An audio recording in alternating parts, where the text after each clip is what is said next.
یہاں بھی بیٹھنے کے لیے خاص انتظام ہے. تو آگے دکھاتے ہیں آپ کو، آ جائیں. یہ دیکھیں ساتھ ساتھ روشنی کے لیے خاص انتظام کیا گیا، اور یہاں آنے والے لوگ جو ہیں وہ تاکہ انجوائے کر سکیں. اس کی چھت جو ہے یہ اتنی خوبصورت بنائی گئی ہے قدرتی طور پر، آپ کو یہ فیل ہو سکے. یہ دیکھیں یہ پتھر آپ کو نظر آ رہا ہوگا، یہ جس کے بارے میں کہا جا رہا ہے کہ یہ پتھر توڑنے کے بعد اس کو جو ہے وہ غار کی شکل دی گئی ہے.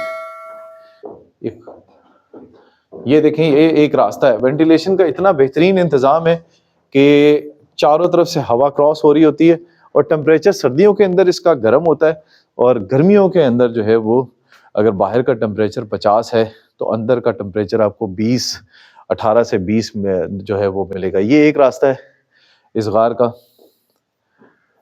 جو ایک طرح سے وینٹیلیشن بھی ہے اور نکلنے کا راستہ بھی ہے. اور ایک یہ راستہ ہے